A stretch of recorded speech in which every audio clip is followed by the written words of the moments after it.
Hi, I'm Paul. We're half of Franz Ferdinand. Shouts out to Nick and Bob. Bob. They're the other two.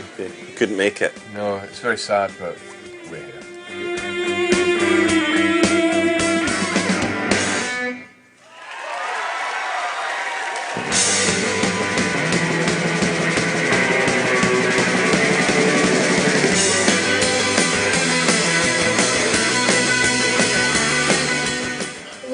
Is there a secret? I think it's not really a secret. It's like any sort of group of friends, really. You kind of learn how to respect each other, and if you yeah.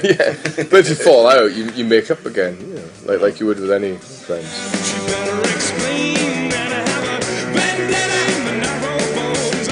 We all kind of knew each other before the band anyway, so I think that probably helps a lot. If we'd been four random individuals that had been stuck together and had to learn each other's personalities after all the stuff happened with the band, I think it would probably be a bit tougher.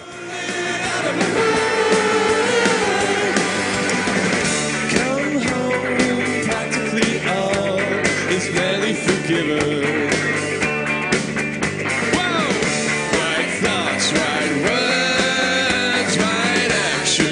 The song came about. I was down in London seeing Nick, who's living down there, and he's the other guitarist, the one with the big ego who couldn't be here today.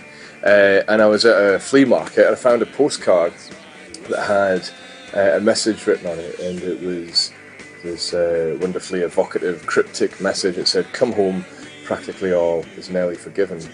And it just seemed such a beautiful collection of images, these characters who you didn't know what the relationship was between them, and also the relationship seemed a little bit shaky at best, because it wasn't exactly an open invitation home, because everything was nearly forgiven, practically all.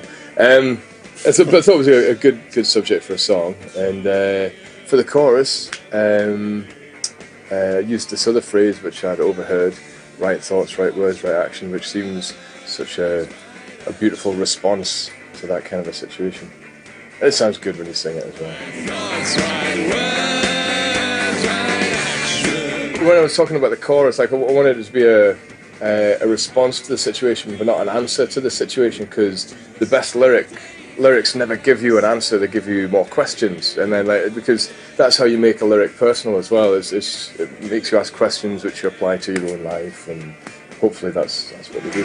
So if you're lonely, you know I'm here waiting for you.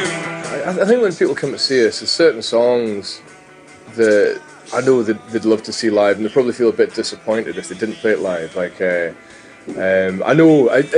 think about this from my perspective. Like if I go and see a band, like if I went to see a band that I loved when I was a kid, like the Specials or something like that, and they didn't play too much too young, I'd go away from the gig a little bit disappointed. And so you bear that in mind. But I also sort of think if I was going to come see our band, I'd also want them to play something new rather than just this old stuff which they played at the last gig. You know, I want to see what they've been up to. And so yeah, it's a bit of a balance.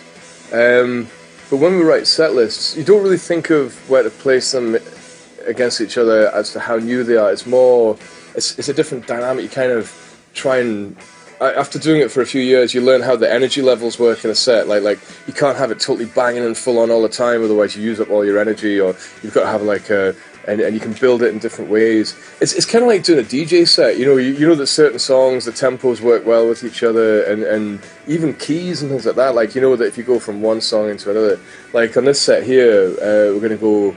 The second last song is Take Me Out, and then Love Illumination follows it. And we were messing around in the rehearsal room yesterday, and they're in the same key.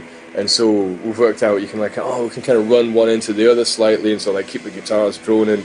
You know, like kind of in the same way you would if you're playing some records and making a compilation for somebody. You think, that one goes together well with that one. All right, New York City. I said, all right, New York City. Maybe the fourth, I think. It is, yeah, it is. It's the fourth time we've been on Letterman. It's just pretty good, yeah. It's amazing. Yeah. Still haven't fixed the heating yet, but.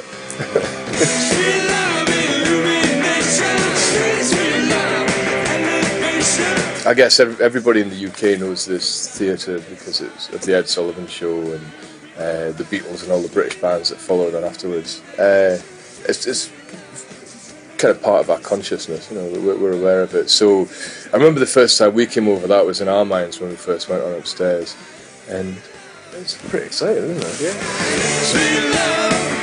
Yeah. But also Letterman himself, you know, he's a pretty international figure as well.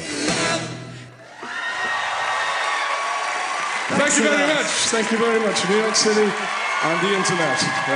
Franz Ferdinand. Good night.